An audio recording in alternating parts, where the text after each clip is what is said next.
Hello and welcome to The Rest is Football with me, Gary Lineker, Micah Richards and Alan Shearer. There's only one place to start, and that has to be with the terrible news yesterday that Sir Bobby Charlton has left us. Chaps, if you'd just allow me to kick off, because he was an important part in my growing up in terms of football. Bobby was one of my heroes. In fact, I remember going to Filbert Street with my dad and my granddad when I was about 7 years old. It was the first time I'd ever been to a professional game. You know what? I can still remember it now. That amazing sight at the stadium when you first walk into it. You see the hallowed green rectangle and the old smell of hot dogs. The whole thing was magical. We were going to see Leicester take on Manchester United, the United of Charlton, Law and Best, the Holy Trinity as they became known. We lost 2-1, and it would have been a lot more had it not been for a certain Peter Shilton in goal. This was, of course, just 2 years after England won the World Cup, which I don't have any memories of. My next memory of Bobby Charlton was of him being substituted in the World Cup quarter-final against West Germany in 1970. We were 2-0 up, and Sir Alf Ramsey brought him off by resting him for the semi-final. Only the Germans came back and won. Who knows what would have transpired if Bobby wasn't substituted. He was a truly wonderful footballer, probably the purest striker of a football you're ever likely to see. He'll generate extraordinary power whilst never appearing to hit it too hard. The timing with him was everything. He ended his career being the top scorer for both his club, Manchester United, and his country. I got close to his national record, very close. But it's worth mentioning that he was actually a midfield player, an attacking midfield player, but nevertheless his records were truly remarkable. I had the good fortune to meet him on many occasions. My favourite probably being announcing him at the Sports Personality of the Year for the Lifetime Achievement Award that he won. There wasn't a dry eye in the house that evening when his brother Jack presented him with the trophy. I remember him saying, "Sir Bobby is the greatest player I've ever seen, and he's my brother." So moving. What an incredible life he lived. To have won everything in the game, having survived the Munich air crash where so many lost their lives, including 8 of his teammates. I mean, how do you deal with that? But in his own way he did, and he triumphed over and over again. But perhaps his biggest triumph was never letting his success affect him. He was very generous, he was humble, he was modest, he was kind. And now he's no longer with us, but he has footballing immortality, and that's something that very few achieve. It is a huge loss, and we know he's been pretty ill for quite some time. Another footballer from that era with issues around dementia. But what a man, Alan. Yeah, what a man, Gary. What a career. You know, you go through your life and you're fortunate to meet all these absolute superstars. Some you're slightly disappointed in, some you're surprised in, but some you're actually amazed. And with what he won and what he achieved in the game, both for England and for Manchester United, if there was anyone that could have a slight of bit of arrogance about him, you accepted it from him, but there was none of it. He was such a humble and nice guy whenever you met him, whenever you spoke to him. 758 games for one of the biggest clubs in the world. That speaks volumes in itself. The longevity and everything about his career was just magnificent. And he'll be sorely missed. What sort of player would you compare him to in today's football, Gary? Because you would have probably seen him the most. We've talked about some greats across recent history with Gerrard and Lampard and Scholes and even Rooney going into that attacking midfield role later on in his career, who is he most like? Yeah. Or who was most like him, should I say? It's a difficult question in many ways. He was very much a forward-thinking midfield player, but he could also glide past players. In some ways, actually, I don't want to blow smoke up your backside, Alan, but he scored a lot of goals like you did, a lot of long range efforts from outside the box, but and you too were one of the sweetest strikers of a football that I've seen. He seemed to do it effortlessly. I'm trying to think of a player that he was sort of different in that way. I'm not sure there was. I'm not sure there has been, Micah. I mean, his technique was just. I mean, it was unbelievable, wasn't it? I know I said it yesterday, Gary, when we were on the radio of him being a great goal scorer, but also scoring so many great goals, as in long-range efforts. I mean, if you're a youngster now and thinking about hitting footballs and coming across them or hitting them with the front of your foot, look at his technique, how he did it, how he got over the ball. There were so many where it was sort of head down, and there was nothing ever a fluke about any of his hits, because you can tell that not only was he natural, but he also worked at his shooting technique, because it was incredible. And don't forget too how heavy the ball was back then, particularly when it was wet. Yeah, when wet in the 60s, you know, they played with a very heavy ball, and I remember them from my childhood. Sometimes I mean, getting the ball up in the air, particularly on muddy, heavy pitches as well. But I'm sure a lot of our young listeners were watching the obituaries, etc., that were being put out all over the place yesterday and again today. I'm sure that will happen. And just look at the sweet nature of the way he hit the ball. And you try and think of people like that. Obviously, there are people that strike it beautifully now, but the ball now is a lot easier to hit. But he made that old heavy ball just go just as quick as that light ball in much better conditions today. Gerrard could strike it like that. There was a certain something about that, slightly a different kind of footballer. But it's an interesting question you've posed there, Micah. I'm wondering if, and I've always thought this, that I think he's been our English football, let me say, greatest ever. I think it's very difficult for people like you in particular, Micah, of your generation, that because you can't really judge players against players in the modern day if you haven't seen much of them from yesteryear, and also something that I think I've benefited from in my career, that because we played in an era where not that many games were seen on television, what you do see is generally just the good clips.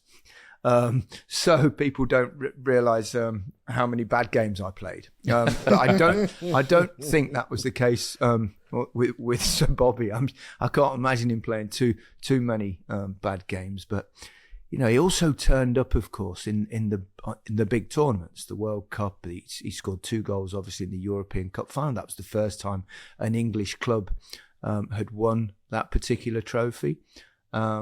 So he did a bit of everything, and he played with George Best, who was, you know, an unbelievably good player. Wasn't English, of course, came from Northern Ireland, and Dennis Laura Scott, who played up front, and that holy trilogy. But I think possibly he had a bit of Gerrard and a bit of Scholes, and probably a bit of Lampard as well, if you want to bring into those 3 particular players that we always have so many debates about.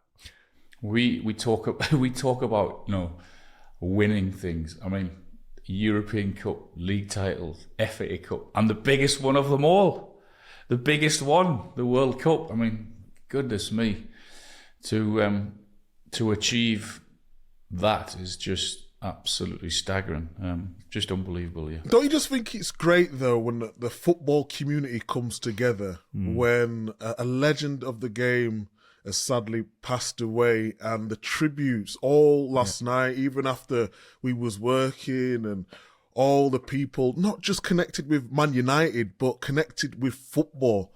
And we may have not, I'm talking personally for me, I might not have seen the games, but we could certainly resonate with what he'd done for football, just because of all the great players who I've seen and the way they talked about him. So it was just a great moment and a great send-off for an absolute icon of the game. I've always thought, wouldn't it be nice if death give you a little bit of notice, so that someone like Bobby Charlton could see and hear from the affection, the love, the outpouring of grief that has gone into his direction. I've always thought that, because it's kind of, it's quite poignant, and it's so lovely, all the kind comments that people make. I'm sure he knew that. I'm sure sure he must have known Gary in his life, and obviously he wouldn't have been well enough in the last few years probably to take it all in. But I hope he realises how much he was admired and adored by not just Manchester United football fans, but and English football fans, but people around the world. It was one I remember kind of growing up, or even when I played, you'd travel abroad and you could go to somewhere where no one's even spoke a word of English, and they'd know two words, or two names, should I say. Bobby Charlton. It was always Bobby Charlton, which speaks volumes, I think, of the man. Yeah, absolutely, yeah. And when you look at the size of the football club and the greats that have actually played for that football club, for him to be at the very top of that list, and we go on also about his footballing ability, but I think what has certainly come out over the last 24 hours is, when the sad news was announced, was just what a lovely guy he was, what a humble guy he was.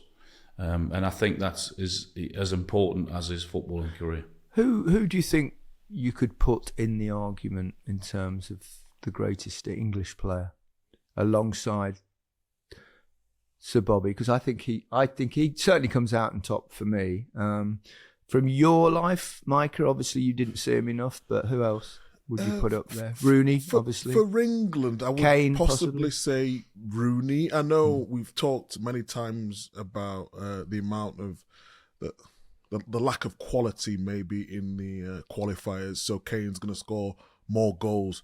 But Rooney, when I see Rooney first put on that shirt, I remember being 18, going into the England squad, and his touch, his technique, his weight of pass, his aggression, his teamwork. He had absolutely everything. And do you remember in the tournament? So you remember the tournament where he burst onto the scene 2004 in Portugal. Yes, but the metatarsal. I remember thinking, oh, Rooney's done his metatarsal. I'm thinking, what's a metatarsal? I remember literally going on Google and thinking, oh, it's in his foot. It's a bone within your foot or whatever. And that's the impact he had on me thinking this guy could be Messi, Ronaldo level. And it didn't quite work for him to that level. He was just a level below.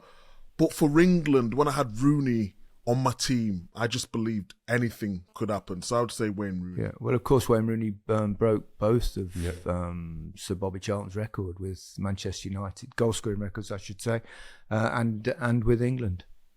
I think that tells you how good Rooney was. I mean, even wherever he played, Rooney, he could play anywhere and he would never let you down. But that Rooney in his prime was something very, very special. He could do almost anything. I mean, he could find that long range pass. He could score spectacular goals, tap-ins, create. So yeah, he was a great player. I think as a natural, maybe I don't think I'd put him in the same class as Sir Bobby, but Gaza was unbelievable in his prime as well. I mean, I know he had issues also, but in his prime when he was coming up and the way he dribbled with the ball, Gaza was something very special. Yeah, Gazza's actually a good shout. He's certainly a different personality to Sir Bobby Charlton and, well, anybody, actually. Yeah. But in terms of actual ability, Gazza would have been right up there. I mean, if he'd have had, perhaps the mind of someone like Bobby Charlton or even Wayne Rooney, although there's a lot of fun in Wayne Rooney, but who knows what Gazza might have achieved. And of course, that dreadful injury sustained, which was pretty much self-inflicted in the FA Cup final in 1991. Yeah. But I mean, I often say this about Paul Gascoigne. Playing with him was both wonderful and quite frustrating, because he was like the kid on the playground, wasn't he, with the ball when he got it, and he'd just want to beat everybody. Sometimes he'd beat three men, and you'd make run after run after run. He wouldn't give you, the only time he'd give you the ball was if he knew you had no alternative but to give it him straight back in a 1-2. But what a footballer. What made him so good, Gary? What and you, Al? We talk about players. You look at them and you think, okay, they are the football brain, or the touch, or the technique, or the way they find it. What made Gazza so brilliant? Just pure natural talent, raw ability. It's why. How can you explain that question ever? I think it's a mixture of everything, isn't it? But the one thing I would say is that you cannot be a top footballer without being given some kind of talent that you're born with, and it's then what you do with it and how you make that work. And if there was a formula, if I could explain why Gazza was that good, you could make other people be the same. Have you ever?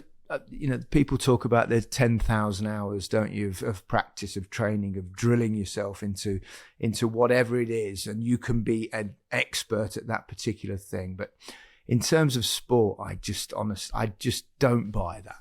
Yeah. There's no way you could turn someone into a Bobby Charlton by just practice. Now, if you've got the talent that someone like Bobby Charlton was born with, then you also need to have the right attitude and the work ethic and that sort of thing on top of that. But in terms of pure talent, you've got to have that gift. It's just something you're born with. You're not telling me anyone, if you practiced a lot, you could be like Messi. I mean, I always thought it was a pretty absurd argument. I would say that if you've got that talent, you still need to put in 10,000 hours to get the best out of yourself. But beyond that, I mean, other people, if you even, going back, I suppose people would talk about Sir Stanley Matthews. My granddad always used to tell me the greatest footballer that he ever watched was Tom Finney, who also passed away some time ago. Obviously, I'm going into an era with names that you probably not really heard much of. And actually, I can recommend one of our Goal Hanger podcasts for this. If you're of a certain age and like football from the 50s and the 60s and the 70s, there's a little podcast called Football Ruined My Life. Look it up. It's brilliant, and it talks about the good old days of football before the Premier League, and it did actually exist as a sport. Well, we'll miss Bobby Charlton. There's no question about that. And when we come back, we will start talking about an interesting weekend in the Premier League. But let's take a little break, and after it, we'll discuss the Premier League weekend. Welcome back to The Rest is Football with me, Gary Lineker, Alan Shearer and Micah Richards. We've had another interesting weekend of Premier League football. We were just talking in the break there with Alan, because Alan does this thing. You've probably seen it, a lot of you, that he picks a Premier League team of the week. He does it for the Premier League. He's done it for how long now, Alan? Oh, a few years now, Gary, yeah. And every single week he gets pelters from people saying, why have you not picked him? Why'd you pick him? Why'd you not pick pick him. And it stresses you out a little bit, Al. I mean, I just want to know how you got yourself in a position to do that. It's a thankless task. As soon, when I've got to put it out on a Monday or a Tuesday when the last game's finished, I just put it up there and I press send. I go, oh, send, and I don't look at what's sent for the next 2 or 3 hours. I don't look at my phone or social media because I get absolutely bloody hammered off every fan. Why is he not in? Why are you not picking him? It's like relentless. It's like, oh Jesus, the stick in the people hammer me for not putting some of their players in. And Micah, you'll tell us as well that every week he goes, I've got 5. Which left? Is there a left back that played well? Is there who would you have in? Who would you every week? Dear. And in the end, all you basically do, Alan, is put about half a dozen Newcastle players in. When they play as well as yesterday, Gary, there's going to be a few in, don't worry. How many Newcastle players you got in, Alan? Well, I've got 3 in at the minute, but depending on performances today, Sunday, and tomorrow, Monday, there might be a few more in it. We'll have to wait and see. At the minute, I've got Longstaff in, I've got Trippier in, and I've got Jacob Murphy in. Yeah. And not even you two can argue with any of those because they were brilliant. Actually, you flying yesterday, weren't they? Yeah, it was a really, really impressive performance from everyone, every single player. Who have you got in goal? I haven't got a goolkeeper yet. Yeah, well, I don't think it'll probably be Sanchez or... No. Do you? No, Newcastle was superb. They absolutely battered Crystal Palace. I didn't think, because, you look at previous games, and I think Newcastle had 3 0-0s with Crystal Palace last season, so...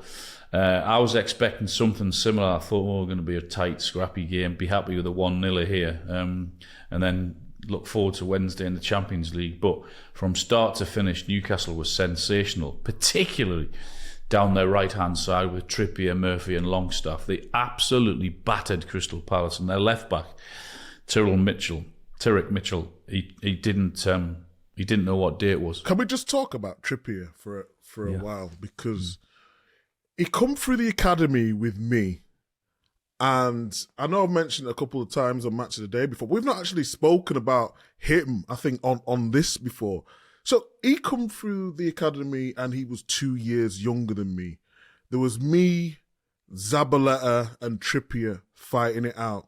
And I always remember... that you were always third. So I just remember in training... we was doing this sessions. You know how we do. It's attack versus defence. You might have four defenders versus 3 attackers or vice versa. And he was up against Adebayor. So, Adebayor always used to go to that left side and then hold it up and do some skills or whatnot. And every time Adebayor got the ball, he absolutely destroyed Trippier. Did he? In a one-on-one situation. Oh, wow. And the manager at the time, I think it was Mancini, if I got my memory correct. But what everyone didn't know, the part of his game which was the best was going forward. So there was exploiting his weaknesses and not seeing his strengths. And when he was allowed to go to Burnley, I remember all the lads saying, this is the biggest mistake ever. Send him out on loan for a couple of seasons, and when he fills out a little bit, he's only small now. You can imagine back then what he would have been, even smaller. But the technique that he had, the timing of his runs, the passing, the commitment he showed, I was like, he's going to be a top player. So he goes to Burnley, gets like record assists in the Championship. Then he goes to Spurs, absolutely does amazing at Spurs. A little bit difficult with Kyle Walker being there at similar time. And he goes to Atletico Madrid and wins the league over there, comes back and does what he does for England. I just think he's the most underrated fullback because of the quality that we have with Walker and Trent and Reece James. But if you need someone who's going to be consistent, this is the best football I think I've ever seen him play. And he's 2 years younger than me. He'd be 33 years of age. It's just incredible. I haven't followed his career closely, but obviously I've always been aware of him. But I think the football he's playing now for Newcastle is the best football he's played in his career, and he was definitely the game changer for Newcastle. He was such an important signing, and of course Eddie knew him And when Eddie'd gone over to Atletico Madrid to watch them train, he sort of kept in touch with him. But he's no doubt been the game changer for Newcastle. When he came in, he'd won La Liga, and there was a proper chance that Newcastle were going to be relegated. So it was a bit of a gamble on his part, and there was no clauses or relegation clauses in his contract. So it was a bit of a gamble because he couldn't have been relegated. So he came in, and immediately I think his attitude changed other players' attitudes, and for the better. And I think his professionalism and everything else. And he is absolutely bossing it at the minute at Newcastle. The fans love him. Defensively, nasty, hard to get past, being a great leader, and going forward, some of the balls he's whipping into the box and some of his play down the right is just superb. I've always seen that attacking side of him since, obviously from Burnley, particularly at Spurs. But I wonder how much it benefited him, particularly on the defensive aspects of the game, working with Atletico Madrid and a coach with that defensive mind that he has of Simeone. Yeah, I without doubt, I think that's absolutely right, Gary. Him learning, I don't know, the dark arts, learning other bits of things defensively, and also going to another country and experiencing all that. He's probably, well, there's no doubt about it, that would have helped him. And in 30s now, he's probably playing as good as football he's ever played. Yeah, it's interesting. We are suddenly getting a few players going to play abroad. Obviously Jude Bellingham he went very early in his career. Now I've got Harry Kane going at the latter stages of his career. It's something that I did myself, and I think if you can handle it and if you can settle in, it's a great education in terms of your overall experience of playing football, and because different countries have kind of a different style of play. I mean, we see the Premier League, it's blood and thunder, it's up and at 'em, it's end to end, it's very exciting to watch. But then you go to somewhere like Spain, La Liga, particularly nowadays, it wasn't actually the case when I played necessarily, but the technical aspect of the game is kind of that slow rhythm of football there, that tiki-taki, call it what you like, is, I think it really helps you to experience different, both on and off the pitch, I suppose, as well, culture off the pitch, and for your own confidence, your own maturity makes a difference. Lifestyle. I mean, well, you did it as well, Micah. When I went to Fiorentina, and I was thinking, have I made the right decision? I'm not sure about the league. And I always say to my friends, in England, we're just surviving. And I don't mean that in terms of, I'm talking about lifestyle when I say that. I don't want it to be taken the wrong way in terms of, we go to football, and I'm talking about football related stuff here. Yeah. You go to football, you train, all you watch is football, and you repeat again. When I went to Florence, would train about 11 o'clock. The weather was fantastic. We'd train for an hour max. It's a slower tempo because we're in the heat. We'd all go for a glass of wine in the afternoon as a team. You can bring your partners or whatever. Then, if you want to, they arrange a dinner for you at 7, 8 o'clock at night time as well. Not only that, the night before the games, so say we went to a home game, we went to a hotel, we used to say local in town. I was allowed a glass of wine.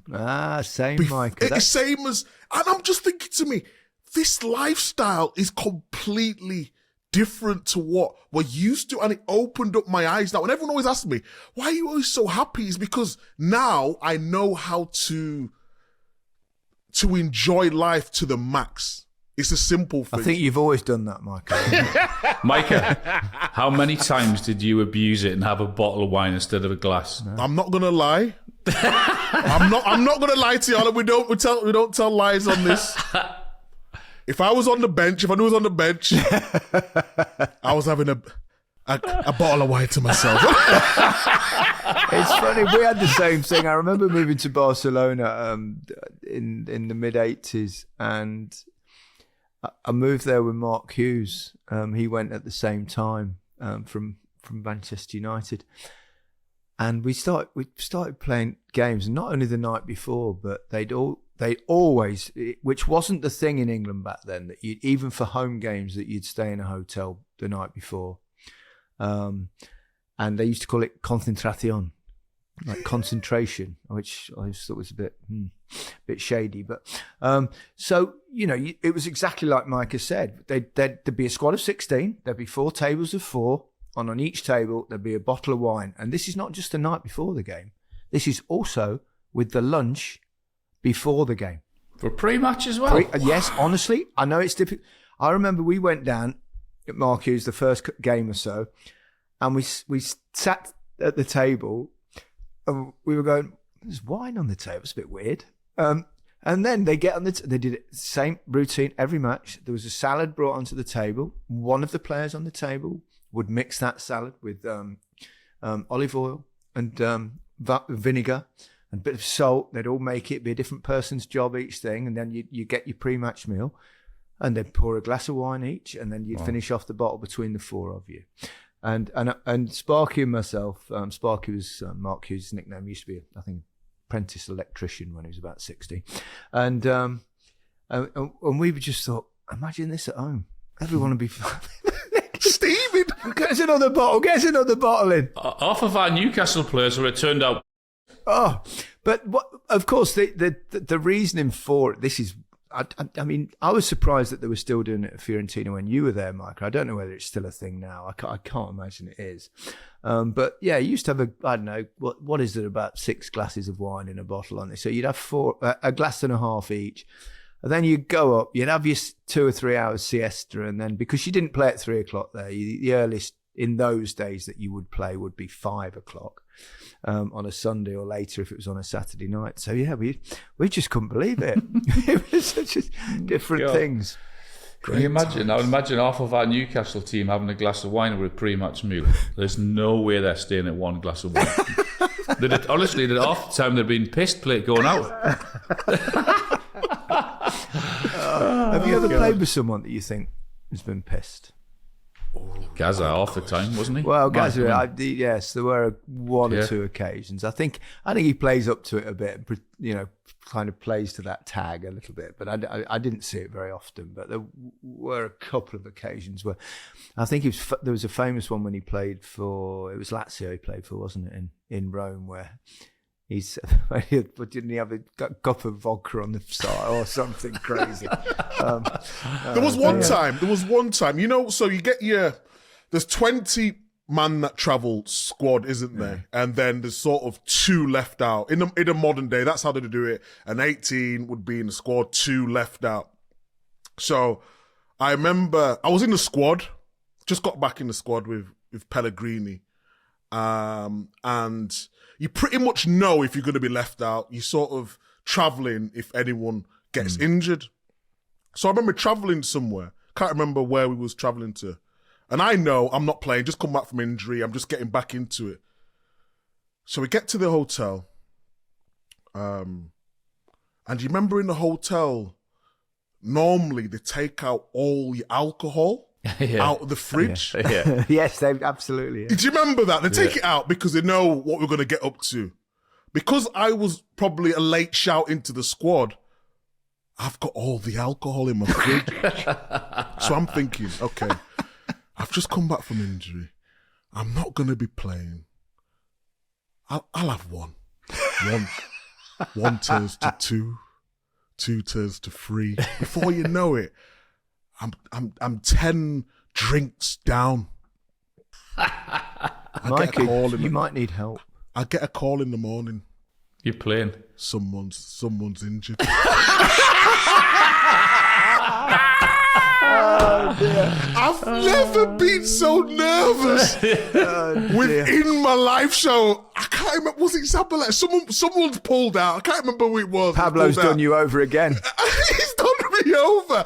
But I'm like so how it is. This is, and people don't really know this. Like, you have a relationship with the doctor and physios, and then a different relationship with the manager. So the doctor and physio always try to protect you if they can. And then the manager has a conversation with you playing or you're not playing. So I was just like to the manager, I'm not ready, boss. So, my hamstring's not right or this, that and the other. But really, I've told the doc and the physio, I've been steaming last night. So you're going to have to make up an excuse. I can't be in the squad because I'll be absolute, I just can't do it. And luckily, we took 2 subs. So the other sub went onto the bench and ended up going on, and I didn't have to appear. But that's another true story. How on earth did we get onto this, by the way? I don't know. We're reviewing the Premier League weekend. That's all right. This is a podcast. We go where we want. We do what we want. We do. Anyway, Newcastle had a great result. Yeah. Getting back to Newcastle. Reel it in. Reel it in. Yeah. Let's talk about a couple of the derbies that were played yesterday. There was Chelsea, Arsenal and the Merseyside derby between Liverpool and Everton.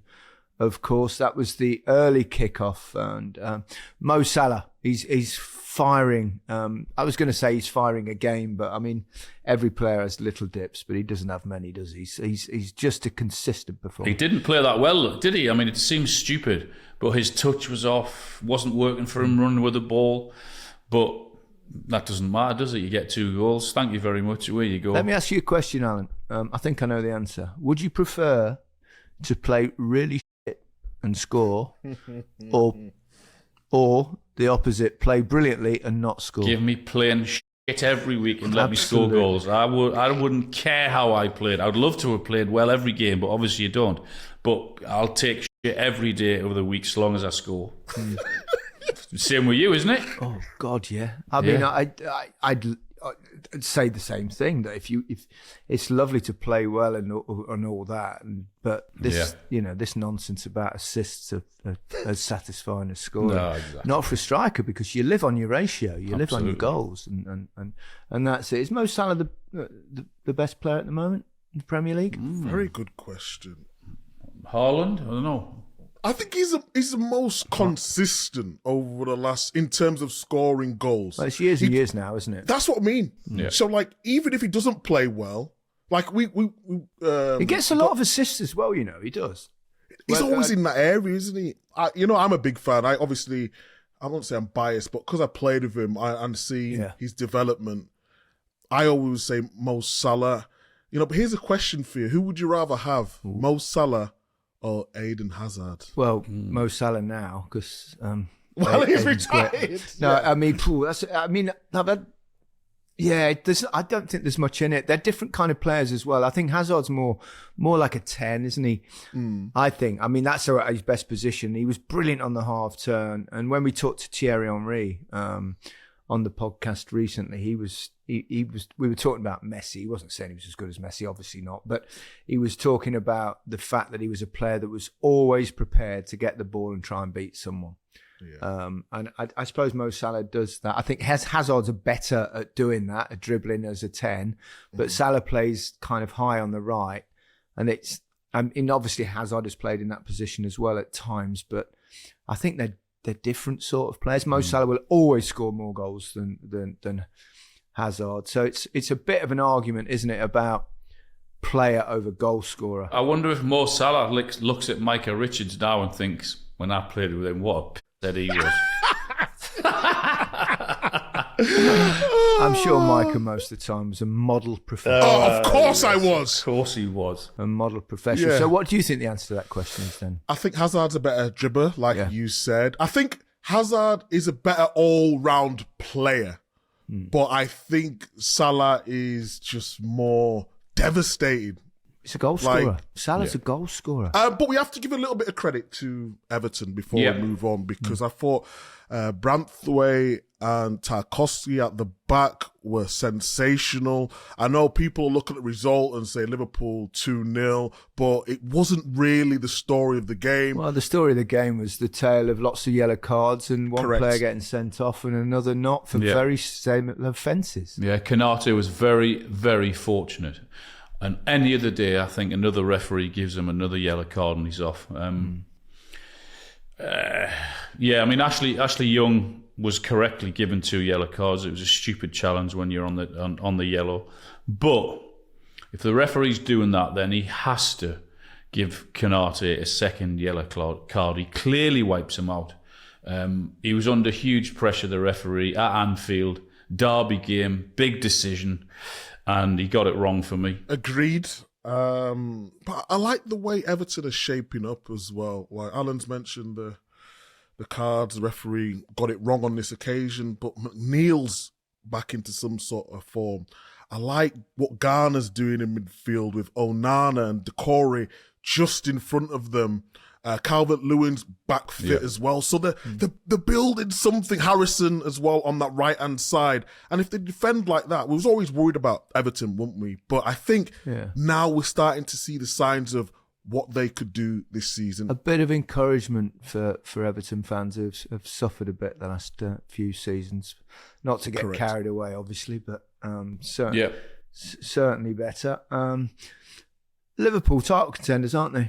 I mean, they had a tough season last year, but they sort of ended the season with promise, and they seem to have made a couple of good signings. They've had a little bit of a rebuild in midfield, and they're looking like they might compete this year. Yeah, I think. I mean, they're always going to score goals with the talent they've got up top. Then goals, and I don't think it'll ever be a problem to them. My slight concern would be defensively at the minute. I know they've got an injury to Robertson now as well, which they're going to have to deal with. And Tsimikas came in yesterday, got taken off. But I still think they're a bit iffy defensively. But yeah, I think without doubt they've improved. And I think they'll give it a right good go this year for the title. Manchester City again yesterday, Micah. They weren't at their free flowing best, but they managed to get it won, of course. I think we might have a title race this year because I was slightly worried that Manchester City will dominate, and they still might, of course, because obviously it's he's a little bit like Sir Alex Ferguson with Manchester United, isn't he? He never worried too much as long as you were pretty in touch before Christmas. But it's all about the second half of the season. But City are not flowing at the moment. You've got Arsenal weren't great yesterday, but generally doing well. You got Liverpool and even Tottenham surprising people. We might have a kind of multi-club title race, which would be great, wouldn't it? Yeah, I think we probably will have. City are still trying to bedding their new players. We mentioned Doku on Match of the Day last night, and he was outstanding. But they're not killing teams off. The first half, they had so many opportunities down that left-hand side. And before, that would be 4, 5, 6. Brighton get a goal back. And before you know it, they're scrambling. And they're not as devastating as last season.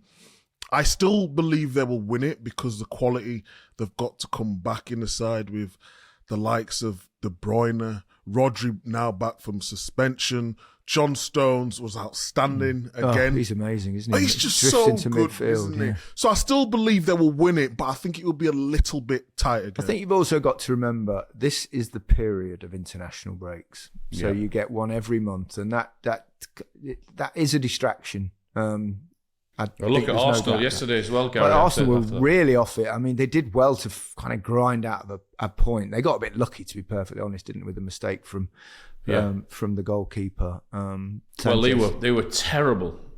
But I mean, their first shot on target was in the 77th minute when they scored, and that was Declan Rice's goal with a mistake. But they were awful. Couldn't find any pass. Nothing in front of goal.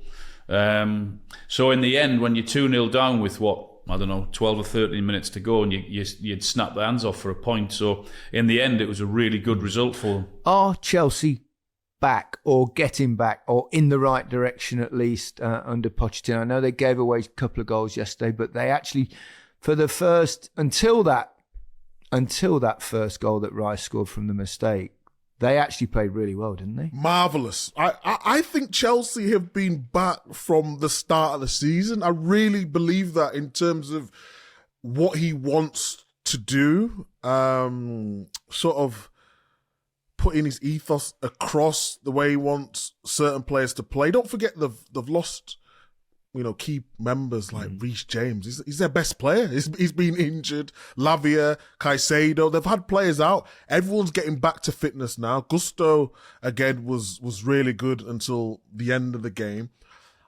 They went with 2 number 10s with Gallagher and Palmer, and he's just getting used to his squad. I think, again, with Chelsea, we're talking about who's going to finish off the chances. Yeah, that's the question, isn't it? That is just a big question. How can you spend that? How can you spend that amount of money and then go in with Gallagher and Palmer for 2 forwards or 2 10s? I know Jackson was on the bench, but my God, they're definitely improving, and I think he'll do a job, a really good job, Pochettino. What would be a good job for him this season? This season, I would think top 6. Do you think the owners settle for top 6? Because I think they're going to have to, Gary. They have to realise they've messed up massively in the past. There was the rumour, was it? I don't know whether this is true, that Ted Bowley thought that Chelsea would be in the Champions League, wherever they finished in the league table. I don't know. That would be a remarkable achievement, but I don't see that happening. Yeah. They're improving, they're getting better,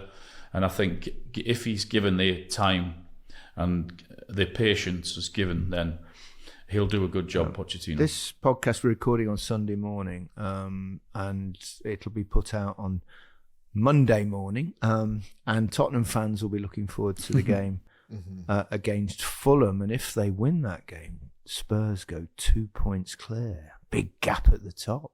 Can we talk about, because remember when I was chastised and I said at the beginning of when we started our podcast, Spurs actually might be a better team without Kane. And I'm not saying they are. I'm just saying the way they can set up. Well, Micah, are you saying they're a better team without Kane, or you're not? Come on, Micah. Just a yes or a no.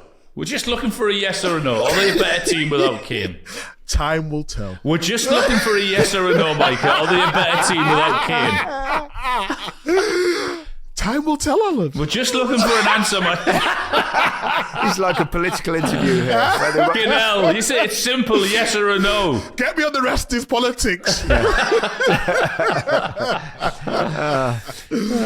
We will finish with, I think, possibly certainly the Premier League moment of the weekend might be Gary O'Neill winning for Wolves as manager of Wolves at Bournemouth, who kicked him out, of course, at the end of last season after he did such a good job keeping them up in the Premier League last season. And his interview after the game said, no, it's not. This was never about me, nothing about me. But it was, wasn't it?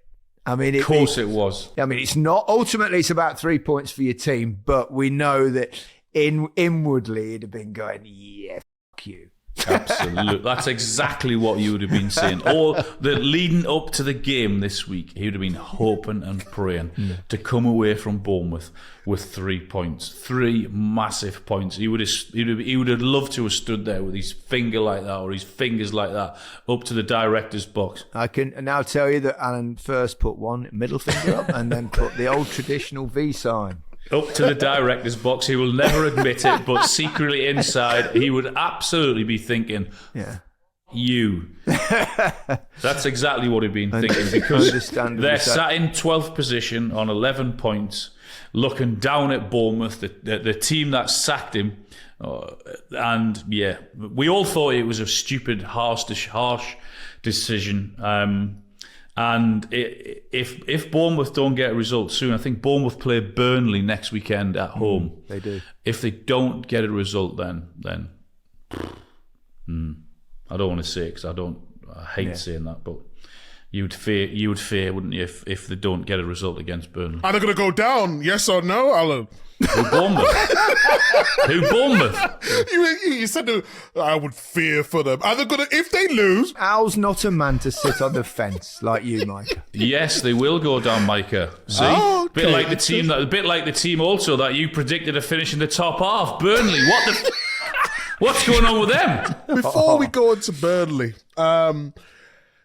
you know his interview, Gary O'Neill, when he basically said it's not about me. Yeah. You've been in that position as a manager. So tell the listeners and the viewers, if you're watching, what's going through your mind within that interview. Are you just... Micah, you've got to remember that when Alan was a manager, he wasn't in the position where he won a game. I did. I won one game. You did win one. Oh God!